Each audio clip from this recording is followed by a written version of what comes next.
terra, roupa no monte a corar. Vê lá bem tão branca e leve, dá ideia a quem olhar. Vê lá bem que caiu neve. Água fria da ribeira, água fria que o sol aqueceu. Ver a aldeia, traz a ideia, roupa branca que a gente estendeu. 3 corpetes, um avental, 7 fronhas e um lençol, 3 camisas no enxoval que a freguesa deu ao rolo. 3 corpetes, um avental, 7 fronhas e um lençol, 3 camisas no enxoval que a freguesa deu ao rolo. Ai, rio. Nasci numa época de muitos lacinhos, de corpetes e espartilhos.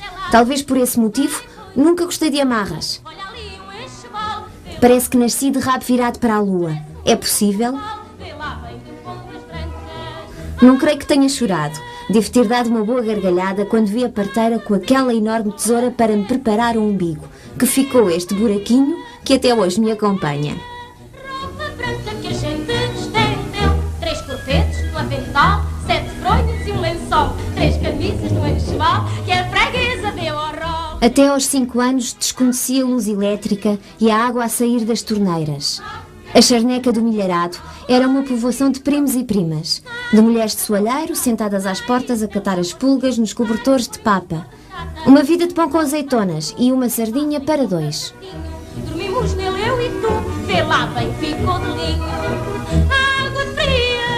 Mafra em festa para a inauguração do auditório que perpetuará para sempre o nome de Beatriz Costa.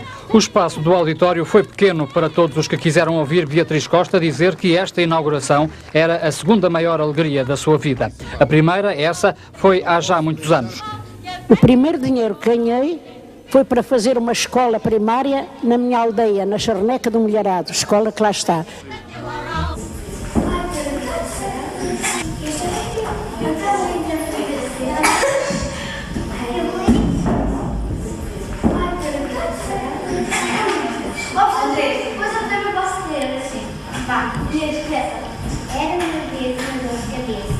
Sem dúvida nenhuma que foi feito com a minha dela. Ela comentou isso comigo, foi ela que deu. Nesse tempo, diz que foi 20 contos. 20 contos era muito dinheiro nessa altura. Terra que me encanta, terra das cantigas e dos arraiais. Lisboa, onde tudo canta. Aos 5 anos trouxeram-me para Lisboa sem me consultar. Lá ficaram 2 irmãos, uma no berço, outro com 2 anos. Foi uma balada que provocou muito sofrimento àquele pobre e humilde moleiro que foi meu pai. Em Lisboa enfiaram-me num buraco sem luz, no beco da Ricarda à calçada do Carmo. Passava os dias a brincar, enquanto esperava a tal latinha de comida usada, os restos que a generosa esposa do grande mestre José Malhoa me mandava. Nesse buraco estive prestes a ser violada com 5 anos de idade. Valeu-me a megera que alugava o buraco. O rufião que vivia à custa dela, pelos vistos, gostava de criancinhas ao pequeno almoço. Essa notícia amoleceu o coração duro da senhora Malhoa, que permitiu que me levassem com a condição de não mexer em nada. Tive a sorte de ser notada pelo grande pintor, que me utilizava para o modelo dos seus preciosos desenhos. Dava-me um vintém de cobre. Foi ele que iniciou o meu gosto pela poupança. Era tão diferente da esposa. Eu vivia de olhos arregalados à espera que ele me levasse para me sentar naquele banco alto. Pedia-me para sorrir e chamava-me Gioconda Pequenina. Eu gostava muito do Sr. José. Um dia meteram-me num comboio que só me despejou em Paialvo.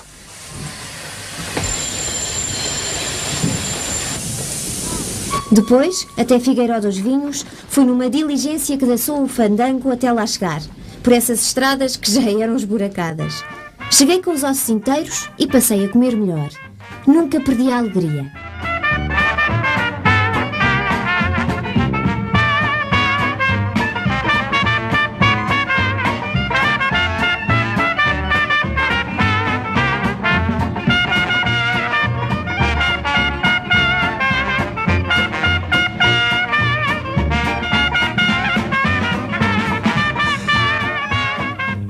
Fui e sou uma criança alegre, sem rancores nem invejas de outras meninas que tinham bonecas e vestidos bonitos.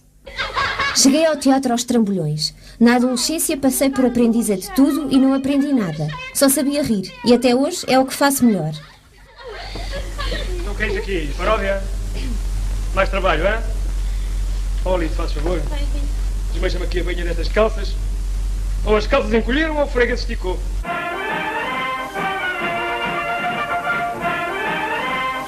Não gosto de gente de cara fechada. Como aquele escritor político, que em vez de lábios parece que tem uma cicatriz.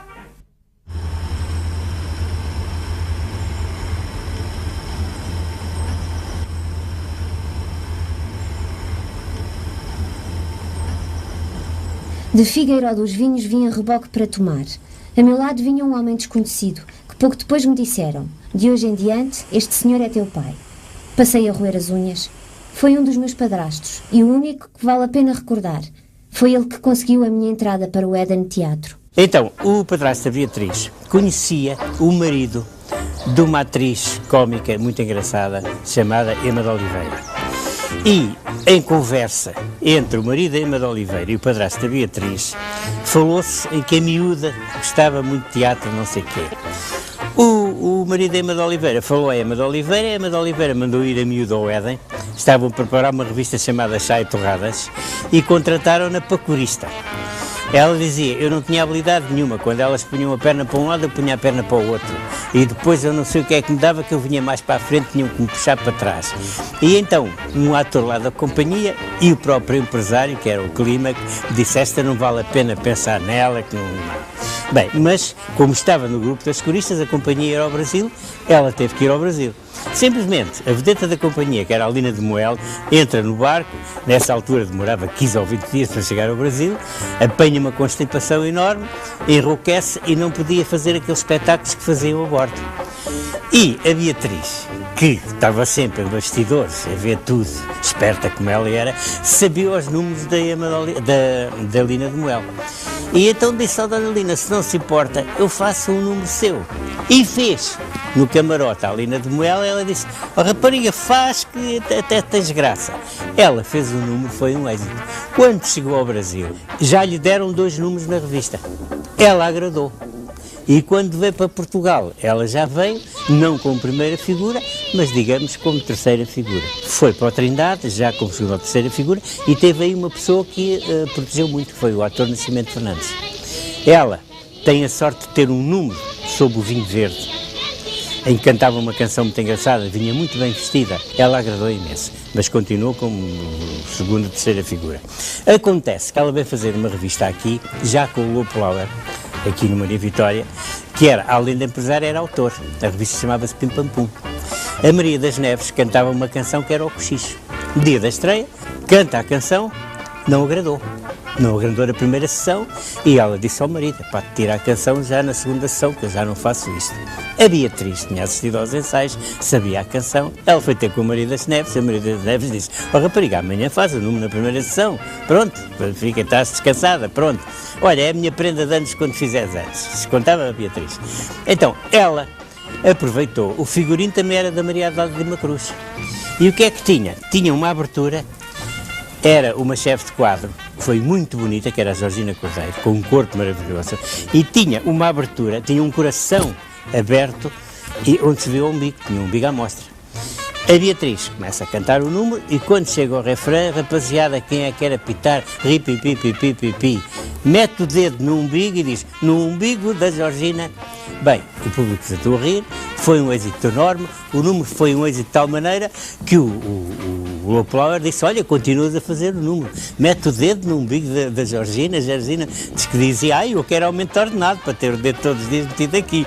Bem, toda a gente achou graça àquilo e o número salta para a rua e a Beatriz ficou a primeira figura. Depois a Beatriz foi por aí fora.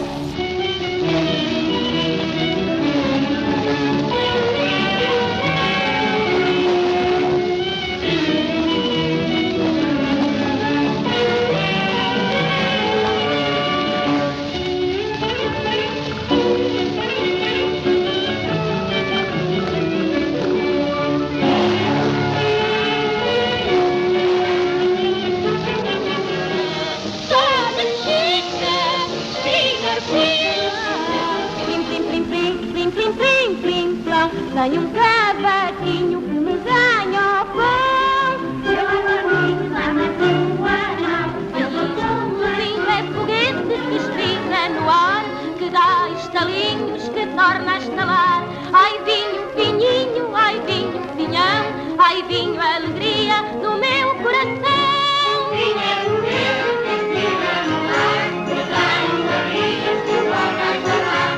Ai vinho, vinhinho, ai vinho, vinhão, ai vinho, alegria no meu coração. Eu fui à via de ver uma fita, cenas de amor, coisa bonita. Meu Deus, que escuridão! A fita está a passar no Chica, Chica, isto foi outra coisa. Sabe, Chica? Eu quero dar-te uma beijada. Beijada, beijada. Chega para cá, eu quero dar-te uma beijada. Que no mundo ando sozinho, arrastando. Eu vinha de um mundo cão que felizmente nunca me mordeu. Fui criadinha de um menino de 4 meses que pesava mais que a pesada herança do antigamente. O menino chorava e eu ria. Puseram-me na rua. Fui para a casa de uma família de 3 mulheres, dessas que vão muitas vezes ao dentista. Despejava peniques e apanhava porrada. Dava-me comida azeda, porque a boa era para o gato. Quando elas saíam, eu trocava o meu prato com o do gato. Dormia no vão de escada entre sacas de carvão e garrafas de petróleo. Durmo na rua, junto aos portões de sociedade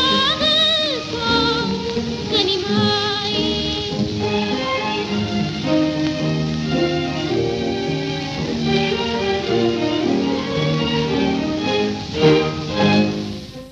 Nada conseguiu que eu perdesse a alegria e deixasse de respirar bem. Nunca peguei nem em cigarro nem em droga, o que não representa virtude, mas defesa.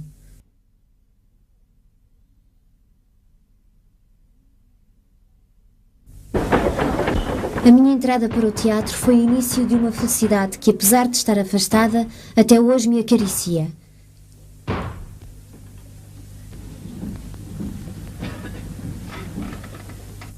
Adorei o teatro como ele era. Tive muita sorte com os colegas que tanto me ajudaram. Nascimento Fernandes, Aldina de Souza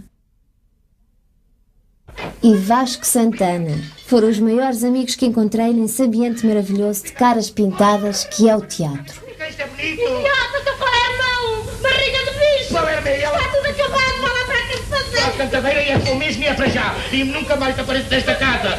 Não havia ninguém que fosse capaz de comunicar tão rápido e tão com o público como ela.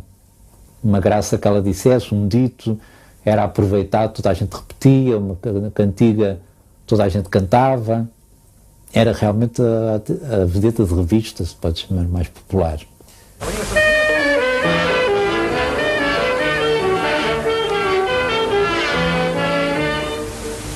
Vem cá, mulher, tão meiga e tão fina, vem dar-me os teus lábios de açúcar milé.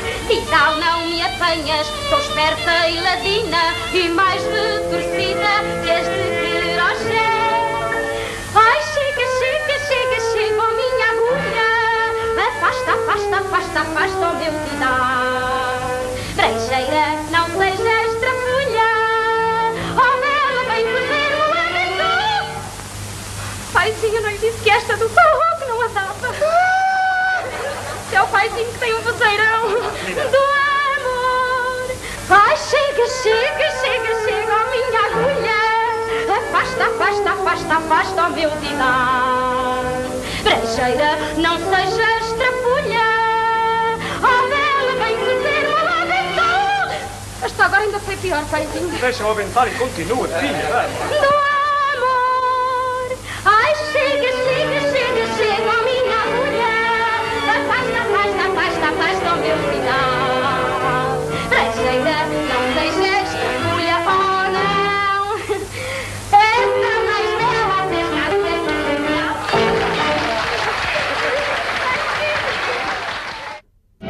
Nos anos 20 houve uma grande vedeta que se retirou muito nova, que foi a Laura Costa, de quem a Beatriz Costa fala muito. A Hortense Luz também era uma grande vedeta, com a Luísa Satanella.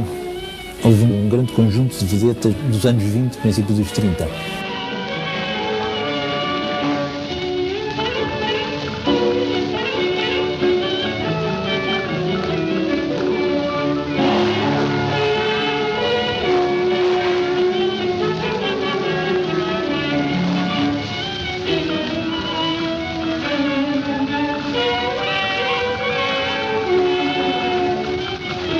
E depois a Beatriz Costa domina a década de 30, a Beatriz Costa e a Maria das Neves, que era uma atriz também muito, muito popular.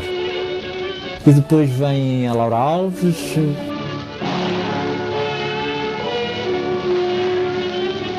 A Irene Isidro, também uma vedeta muito popular.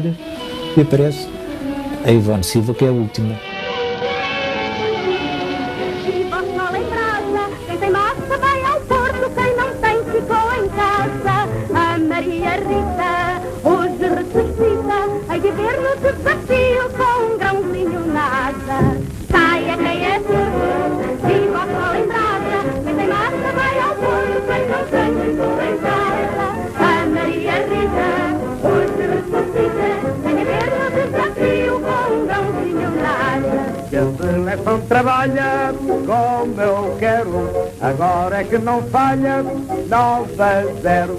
Que a seleção trabalha como eu quero, agora é que não falha, 9-0.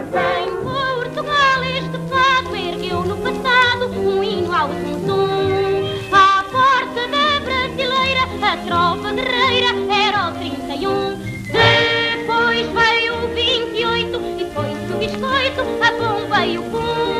Ficou tudo sossegado, morreu o fado do 31. Fica-se entusiasmado que desconfio que sou burra. Vem cá, mesta Porto, tens mais valor que muito senhor casmurro. E digo-te aqui, cá há homens para aí, mais bestas que a ti me burro.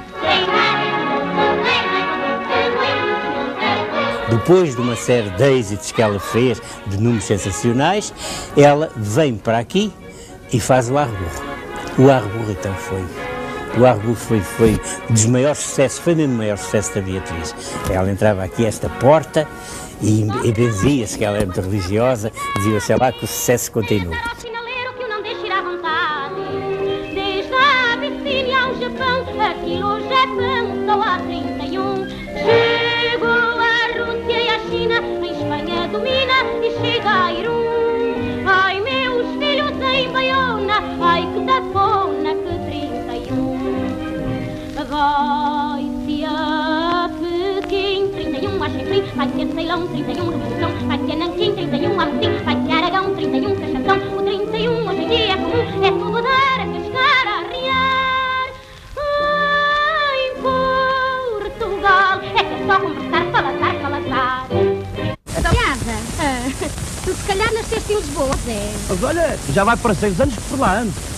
É como se fosse lá. Olha que aquilo sempre é terra, onde os carros não têm bestas à frente. É, se calhar é porque vão lá dentro. Olha, também tem sempre a demasia pronto.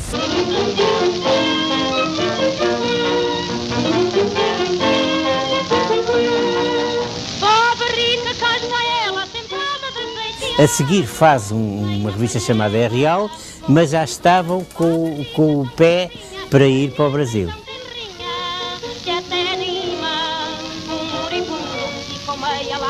Ela foi para o Brasil, chegou ao Brasil, rebenta a guerra. Ela estava muito aflita para vir para cá, porque não havia aviões nessa altura, metiam os barcos no fundo, os alemães.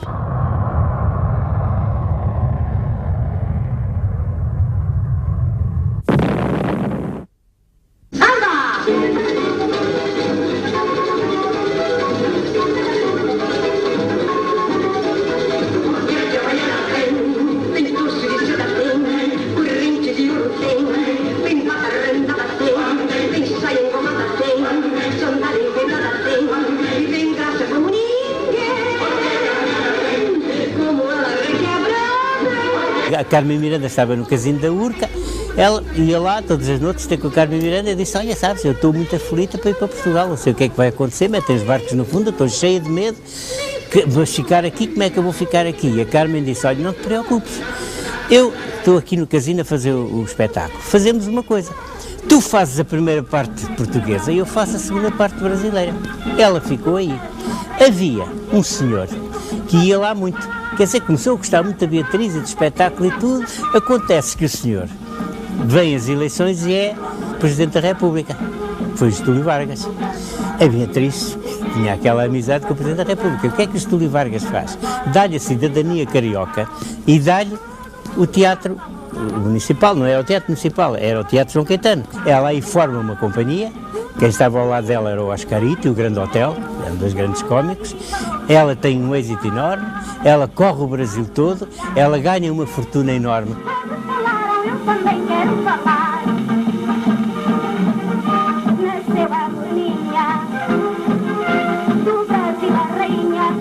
Ela era hóspede aqui, sempre. O Hotel Glória era a casa dela. E ela deixou saudades? Deixou muitas saudades. Ela é legal com todo mundo. Aí. O senhor disse que ela esteve na sua casa em Portugal? Ela esteve na casa da minha mãe. Ela disse, olha, vou na casa da tua mãe, quero conhecer a tua mãe. E foi lá. Isto mais ou menos uns 25 anos atrás. Ela, em 1949, regressa a Lisboa. Ela casou, o casamento não deu certo, o marido faleceu, ela em 49 veio para Lisboa. Claro que os empresários andaram todos atrás dela para ela reaparecer, e ela reapareceu numa avenida, numa revista chamada Ela Aí Está. A revista foi um êxito. Várias flores, e ela ficou muito emocionada, chorou muito, e depois veio falar à família, claro, né? E ficou muito contente, pronto. E disse que estavam ali os conterrâneos dela, ela falou isso, lembro-me muito bem. Cheguei a ver a Beatriz Costa no palco, várias vezes, desde 1949, quando ela fez a reaparição, depois de estar muitos anos no Brasil. Desde 39, que ela estava, foi 10 anos. Era uma pessoa que atraía o público e que tinha uma comunicação direta e completa com o público do teatro de revista. Era uma alegria nos teatros quando ela vinha trabalhar. Onde ela fosse, chamavam-na a vedeta das multidões.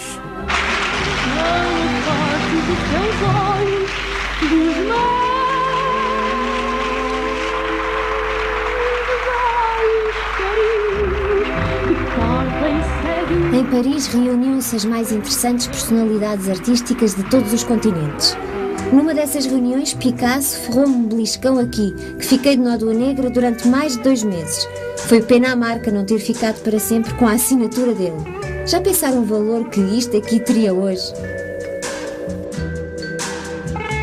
Reuniões em que se comia salada temperada por Greta Garbo, frango especial cozinhado por Michel Morgan, se lavava a louça e se recitava poesia. 6 artistas encheram a minha vida de alegria e bons exemplos. Maria Matos, Ana Magnani, Ingrid Bergman, Viviane Lee, Sofia Loren e Palmira Bastos. Tive a sorte de as conhecer pessoalmente e até conviver, mais com umas do que com outras.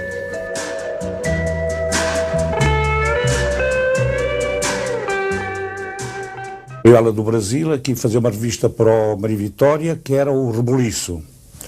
Na altura já pagavam, creio que 150 contos por mês, que era uma coisa astronómica. O que ela justificava porque esgotava as sessões todas.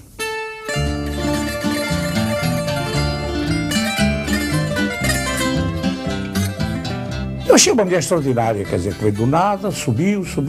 Portanto, sempre privou com gente muito importante, fez parte daquelas tertúlias da brasileira do Chiado, dos Rabadas Curtos, dos Aquilinos. Andava sempre com gente superior nesse sentido cultural, pelo menos, que ensinaram muito e ela assimilava bem. Era uma mulher muito interessante.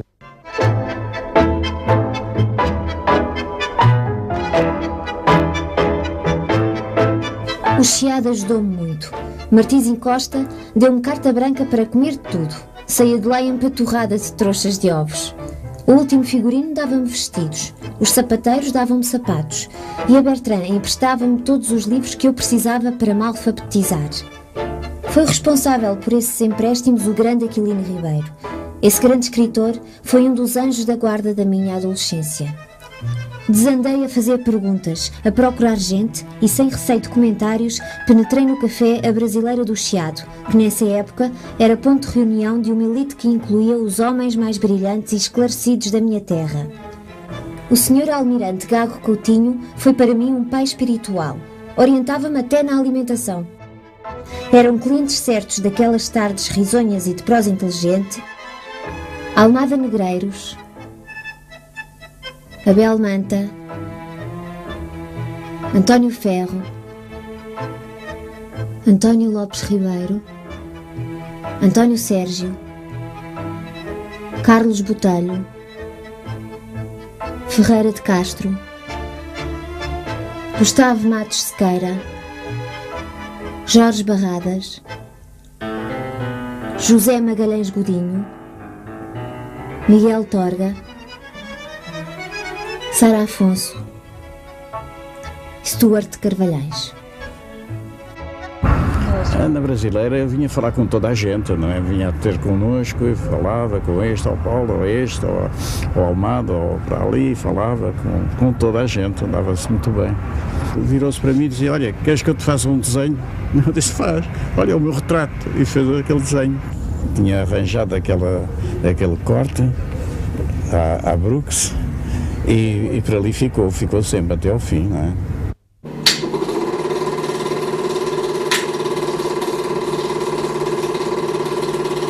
Agora quero um beijinho, mas a valer. Deixe-me.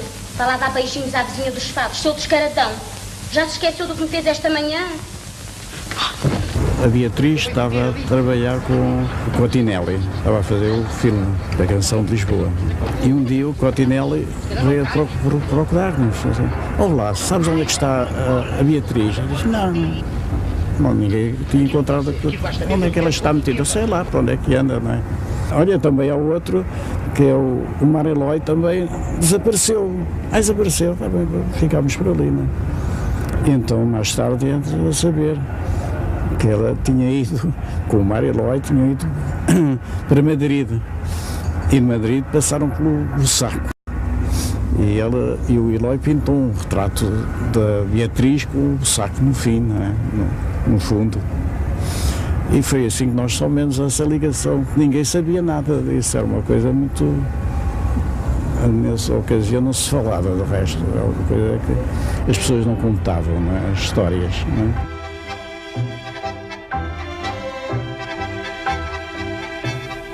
Tive a sorte de cair em graça a 3 senhores que fizeram de mim a filhada do jornal que dirigiam. Foram o Dr. Joaquim Manso, Pedro Bordal Pinheiro e o Sr. Vieira Pinto. Até hoje trago ao peito fechado numa medalhinha o meu querido Diário de Lisboa. Por isso chorei o chiado quando o vi em chamas.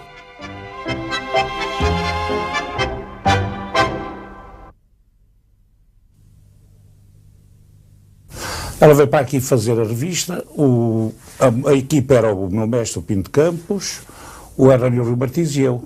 Mas eu era um jovem, na altura tinha 30 e poucos anos. Fomos todos jantar à Feira das Mercês, a equipe toda de Maria Vitória. Ela quis-me ser apresentada, porque ali no Maria Vitória havia um bocadinho de má criação, não apresentavam as pessoas. Isso é um bocadinho a panagem dos portugueses, não apresentam as pessoas, são mal criados. E então a Beatriz falou, então, mas você estudou pintura e isto? Eu disse, não estudei nada, sou autodidata, trabalho num escritório e à noite faço teatro, está para ganhar a vida. Neste documento já disse, se você fosse para Paris com a bolsa de estudo minha, eu disse, não, isto era ouro sobre azul. Então tratou-me de tudo, passaporte, essas coisas todas, e mandava-me uma mensalidade para Paris. Ainda lá tive assim quase um ano. Recomendou-me à pintora à Vieira da Silva, que ela era muito amiga, e ali tive quase um ano. Depois acabou-se a bolsa de estudo, voltei para Lisboa. Voltei imediatamente para o teatro, tive logo trabalho nas equipes do Salvador, do Rui, do Hernando Martins. Trabalhei com todos, de uma maneira geral. Nessa altura o Parque Beto tinha muito movimento.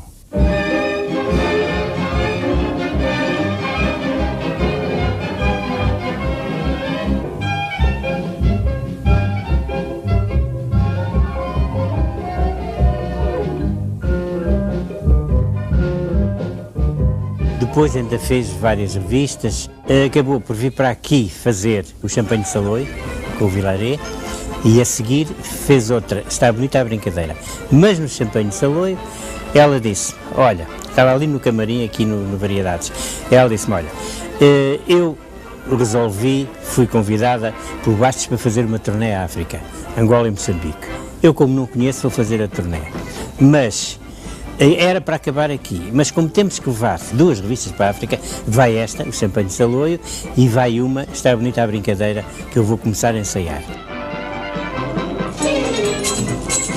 Porque se antigamente tinha quiosques e cafés que davam dinheirão de rendimento por mês. Compravantes os cafés, quiosques não há quem toste, apesar de ainda haver quem se governe com um quiosque.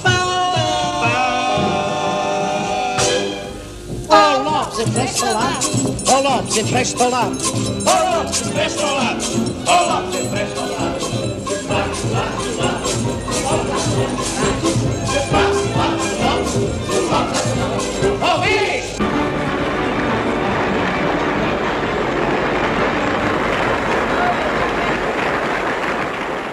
Era uma revista que eu tenho até aqui um exemplar que guardei desse tempo, e era uma revista do Fernando Santos e Nelson de Barros, com música de Fernando Carvalho e João Nobre. Mas isto foi estreado no dia 16 de abril de 1960, no Teatro de Lida.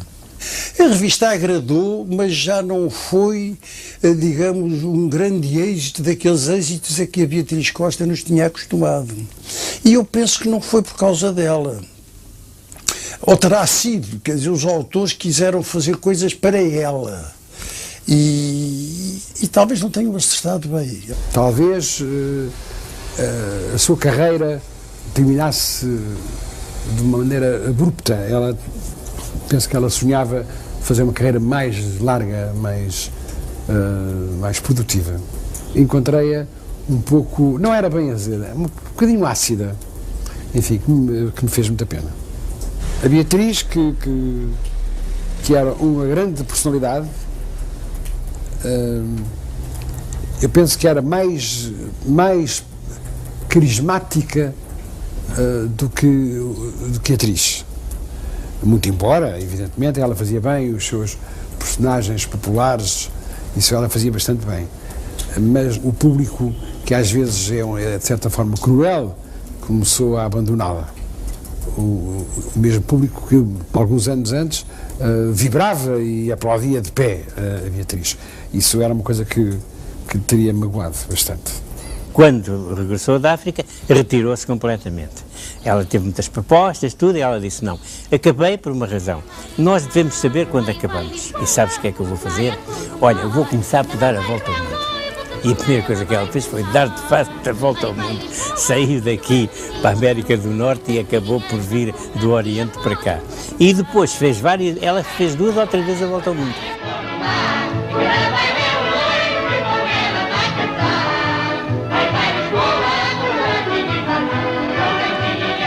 Bonita, muito obrigada. Isto é que se chama ser apanhada de surpresa. Vocês são inteligentes, mas eu também não sou burra. Tá bom. Eu nunca vim à televisão, como sabem. É a primeira vez que vem a minha cara, a não ser em documentários. Mas tenho muita satisfação para o fim a que se destina a minha imagem. Não sei se vai ficar bonita, se vai ficar feia, mas também eu já encerrei a minha carreira de mulher fatal, não interessa. O que interessa é dizer com sinceridade a todos os que me veem e que me escutam, eu desejo um ano novo muito feliz, que vejam realizados todos os vossos desejos. Boa noite e muito obrigada. Muito obrigada a ele que me chamou bonita. Muito lindo. Não há dúvida, senhores espectadores, continua a ser sempre a mesma Beatriz Costa. Obrigada.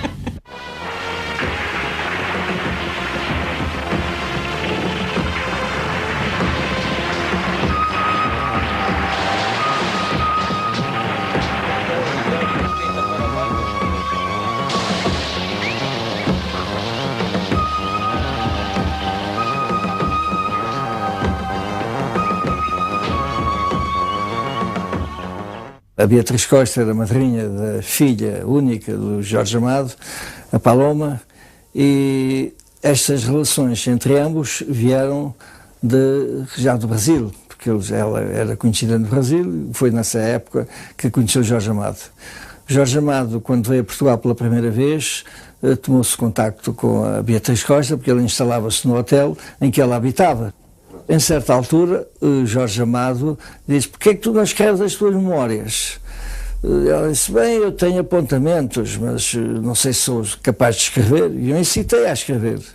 Uma questão que as pessoas amigas dela e as nossas amigas perguntavam é se era ela que escrevia os livros.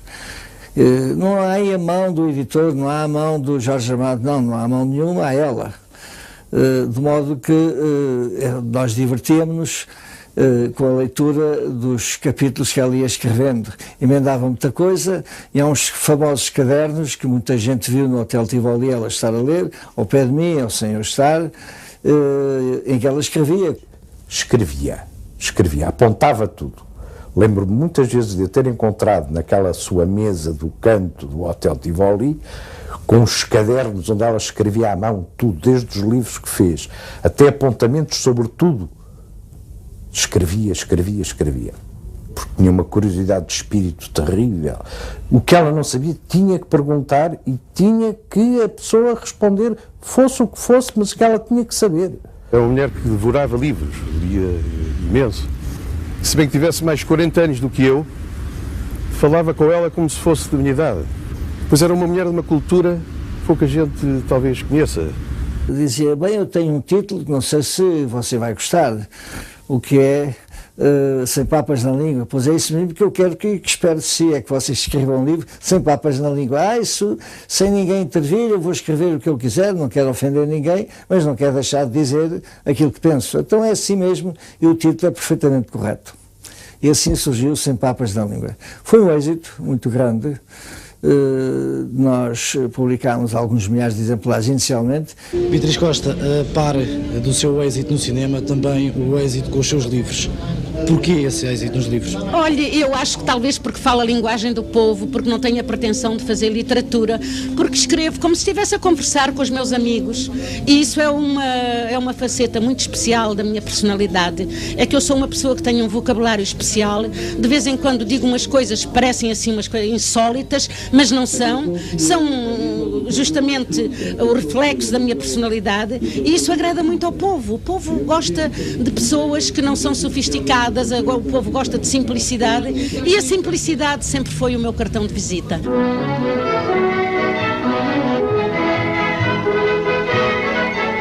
E depois, à medida que os outros livros iam saindo, que se vendiam também, puxavam sempre os primeiros. E ela perguntava se aquilo não ofenderia algumas pessoas que tinham um certo papel político na vida do país. Não, aliás, a Beatriz Costa não se preocupa com isso. Não, mas eu não quero que você não goste, vamos ver se encontramos outros títulos. Não, os títulos devem ser aqueles que você escolher. E, por conseguinte, que acha apropriado ao caráter do livro. E assim sucedeu até que ela começou a escrever o último livro que não acabou. Mas quer alguém mais desassossegada do que eu neste país? Eu sou uma mulher desassossegada, por isso é que estou sempre com eles. Eu adoro os jovens, eu acho que os jovens são maravilhosos. Há uma grande incompreensão. Eles são necessitados de amor, de ternura, de carinho. O que falta a esta gente jovem é amor, é compreensão. No dia em que lhes derem amor e compreensão, isto tudo entra nos eixos. Eu posso ser uma pessoa, posso ter idade, mas nunca serei uma mulher velha, se Deus quiser. A atriz Beatriz Costa desfilou com a Marcha do Milharado, sua terra natal. Como se presume, muita alegria a juntar ao muito calor da noite, que se transmitiu também ao coração de todos. A festa prolongou-se pela madrugada, com uma assistência que não arredou pé e que não recateou aplausos aos participantes. Como mulher era uma força da natureza. Aliás, as próprias mulheres não gostavam muito dela, porque onde ela chegava, ofuscava, fazia sombra a qualquer uma que estivesse ao lado. Portanto, era muito mais amada pelos homens, penso eu, do que pelas mulheres. Comecei a minha atividade sentimental com grande força. Part-times sempre assumidos. Namoros aos molhos. Quer dizer que tens namorado todos os rapazes cá Todos do bairro? é mentira! Todos é verdade! mentira! É verdade! Então, hein? E eu digo-te já. Olha, o Carlos, 1. O Ernesto, ajudante de farmácia, aquele marreca, aquele Palerma, 2. O outro, qual é o... o Julião, 3. 10 aspirantes da escola de guerra, 13. O Asdrubal, 14. O Júlio, 15. O Luís, 16. Ai, a guilhotina.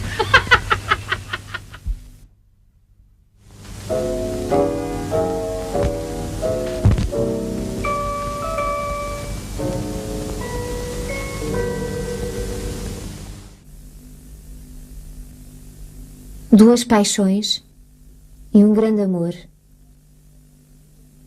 O resto foi paisagem.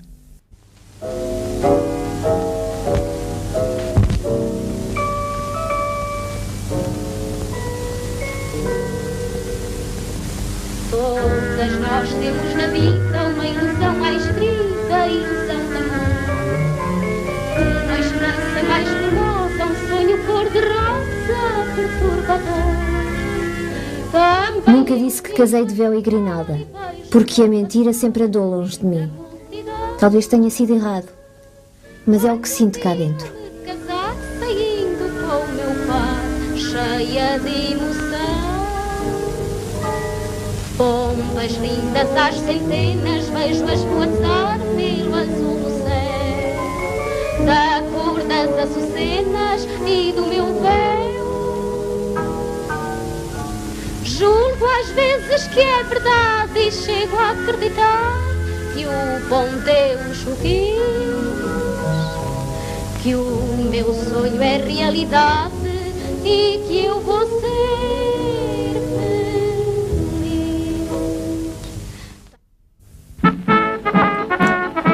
Este estou-me borrifando atual devo ao Brasil. Foi lá que me pagaram por dia o que eu ganhava aqui por mês.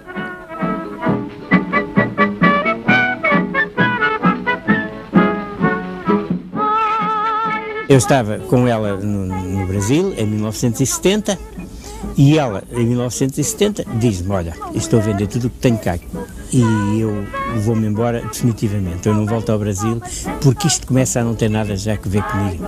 E houve uma coisa que me impressionou muito. Eu fiquei lá, fui levá-la ao aeroporto e quando eu fui buscá-la ao hotel, ela trazia um ramo de flores. Metemos no táxi e quando passámos na ponte que liga ao Galeão, ela pediu ao chauffeur para parar, saiu, atirou o ramo das flores para a água e disse, isto é para ir manjar, porque eu não volto a estas águas. Quando chegámos ao aeroporto, antes de entrar, houve uma coisa que me emocionou muito. Ela parou, voltou-se para o Rio de Janeiro e diz, adeus Brasil e muito obrigado por tudo. E entrou com as lágrimas nos olhos para o aeroporto e nunca mais foi ao Brasil. Se não tenho ficado por lá naquela época, durante a Segunda Guerra Mundial, hoje andava aqui a assar castanhas na avenida, em vez de dormir no quentinho do melhor hotel de Lisboa. Já tive a oportunidade de casar 3 vezes por dia, mas acho que tenho a vida que escolhi. A presença dela no hotel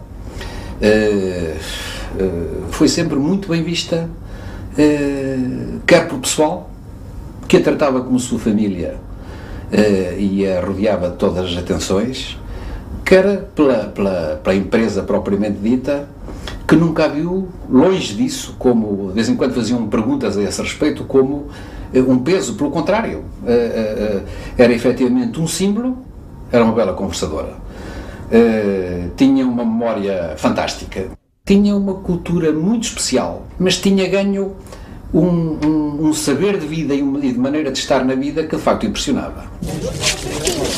É sempre uma alegria dar um beijo nesta bochecha. Esta bochecha querida. O vermelho era um dos tons que a fazia feliz. Ela dizia sempre que vestia vermelho, ela sentia-se mais alegre. Por final, já não tanto. Dizia muitas vezes, China, tu não achas que fica ridícula? E então já não fazia realmente tanto o vermelho. Os tons que ela mais gostava eram os brancos, os beges, os castanhos, tudo tons bem neutros, tons clarinhos, bem femininos, porque eram uma das coisas que ela gostava mesmo de estar bem feminina. Habitualmente vinha todas as semanas fazer o seu arranjo de cabelo, cortar, fazer a sua cor, porque era uma pessoa que se preocupava muito com o aspecto dela, gostava de andar cuidada, arranjada. Beatriz Costa, também aqui esta noite. Olá, boa noite. Preferia ter aqui um espetáculo de televisão antes de um debate de ideias? Não sei, olha, não sei bem. Eu estou aqui porque sou amiga pessoal do Dr. Jorge Sampaio. Faço parte da Comissão de Honra com muito prazer e com o desejo de que ele seja reeleito para bem da cidade de Lisboa. Muito obrigado. Há 3 anos, e esta parte, é que vinha acompanhada com o Sr. Luís, o secretário. E havia semanas, por vezes, que não vinha, e então eu tinha sempre o cuidado de dizer ao Luís para me vir avisar, pronto, para a próxima semana que viria, só que esta semana estava menos bem.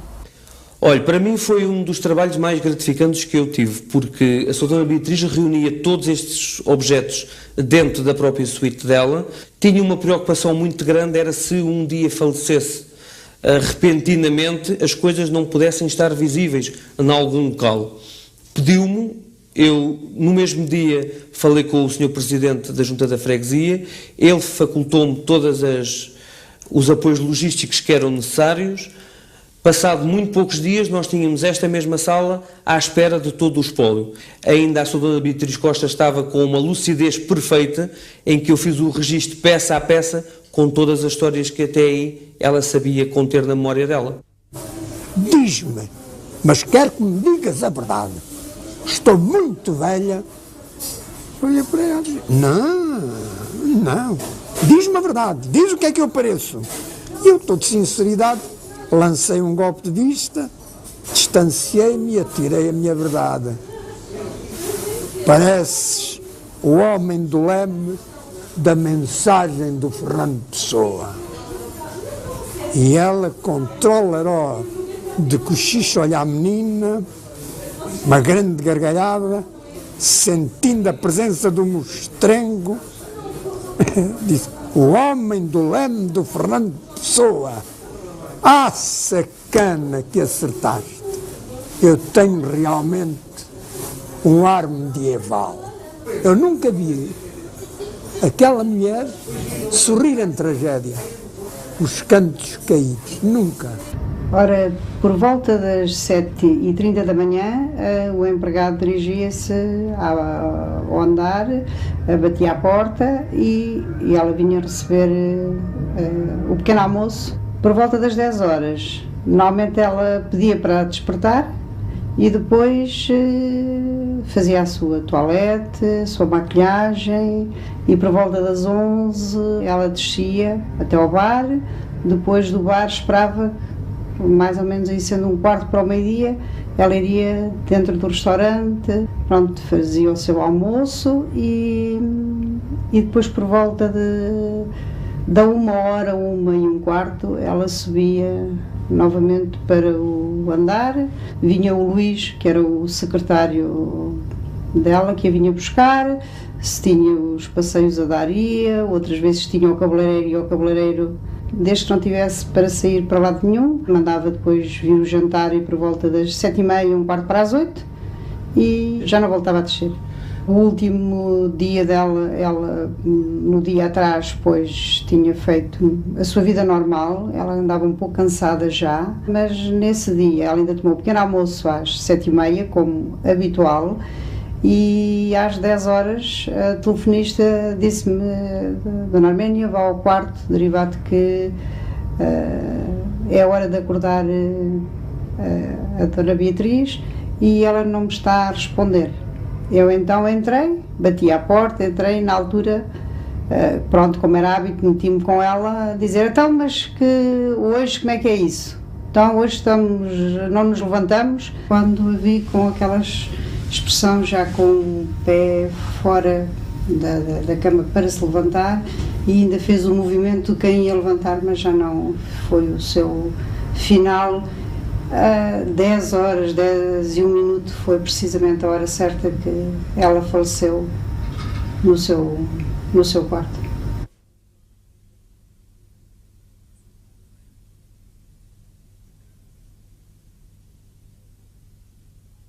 É sempre muito difícil definir o que é uma vedeta. A Ellen Terry, que foi uma grande atriz inglesa do final do século, dizia que era uma atriz with something extra. E eu acho que é a única definição que pode haver. Tem mais qualquer coisa, pode ser muito boa atriz e não ser uma vedeta. Tem que ter mais qualquer coisa, que é atrair o público. Eu acho que ela era essencialmente atriz, porque esse título de vedeta é uma coisa muito subjetiva. Pouca gente o é, na verdadeira acessão da palavra de ser vedeta. Como alguém disse, não é? Vedeta é trazer multidões. Nesse sentido, ela era vedeta. De resto, ela era de facto uma atriz com uma garra, genial, com um talento tão grandes, e esse talento punha à prova todo o seu trabalho, e E penso, pelas conversas que tive com ela, que ela se empenhava muito naquilo que fazia e gostava de sempre fazer diferente e conseguia. Estamos a falar de um mito, estamos a falar de uma figura que é um símbolo. Imagino que ela fosse de uma empatia extraordinária, a julgar por aquilo que vi na televisão, porque também não cheguei a ter a oportunidade de a ver no grande ecrã. Seja como for, pareceu uma atriz extremamente multifacetada, com uma componente cómica muitíssimo forte, obviamente, mas com uma capacidade de saltar, de passar de uma nuance para a outra, de um registro para o outro, com uma enorme facilidade, o que não é fácil. Julgo que ela tinha em seu favor uma enorme simplicidade, uma enorme capacidade de chegar ao público. Conheço o trabalho da Beatriz Costa como qualquer pessoa do público anónimo, pelo que ela fez em cinema, nos filmes portugueses que fazem parte da nossa história, da nossa cultura, digamos assim. E que de facto era uma pessoa com um carisma fantástico e qualquer pessoa consegue aprender sempre ao ver cada um desses filmes. É um ensinamento maravilhoso. Foi e continua a ser de facto uma das maiores vedetas do nosso teatro. Aliás, exatamente por ter direito a esse rótulo vedeta, que há tão poucas no nosso país. Ainda bem que a consideram assim e que o público a considera assim, continua a considerar, e será bom que aprendam todos a considerar cada vez mais que poderemos ter vedetas no nosso país. A Beatriz foi de facto uma delas. O indicador de popularidade é fornecido, imagine-se, pelos hipermercados. Os filmes portugueses dos anos 40 são os campeões de venda, batendo as películas de Hollywood e até aos filmes do Walt Disney. A lista das cassetes mais vendidas pela Luz ao Mundo é liderada pelo Pátio das Cantigas, que já vendeu 85 mil cassetes. Nos lugares seguintes vêm 4 cassetes de Walt Disney e 5 filmes portugueses antigos, o último dos quais, A Aldeia da Roupa Branca, vendeu 32 mil cassetes até agora. Nós falávamos uma linguagem que toda a gente percebia. Por exemplo, na Aldeia da Roupa Branca, aquelas saloiadas todas, toda a gente percebe. O que é que queres que eu lhes faça? Que quer que lhe faças? Que vais para ali, para o que é teu? Olha, eu ainda outro dia disse ao tio Simão, enquanto tu não te puseres à frente das carroças, aquilo não anda. O teu pai bem se farta de ralhar com a criadagem. Ora, é como chover no molhado. Faz falta ali, é um homem. Ai, um homem faz muita falta. Eu já não me entendo com aqueles alarmes. Eu já sei que a gente somos uns brutos. Isto não é contigo. Vais. Alice, Tu? teu pai. Saiu, então entro eu. Ele chega de um momento para o outro. Deixa-me aproveitar isto um bocadinho. Dá cá um beijo. Mas olha que está a gente a ver. Quem é que está a ver? Que é bisbilhoteiro. Dá cá um beijinho. Braços rudes são quentinhos, homem, têm força para abraçar. E nos dedos redondinhos pode o homem descansar. E nos dedos redondinhos pode o homem descansar.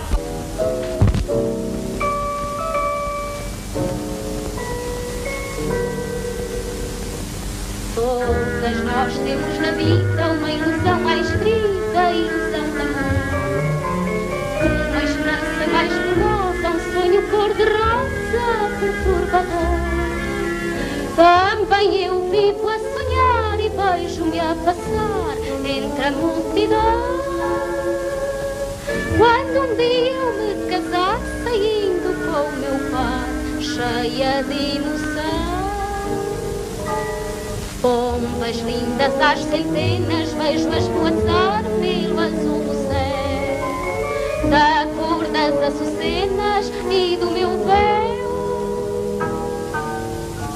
Juro às vezes que é verdade e chego a acreditar que o bom Deus o quis,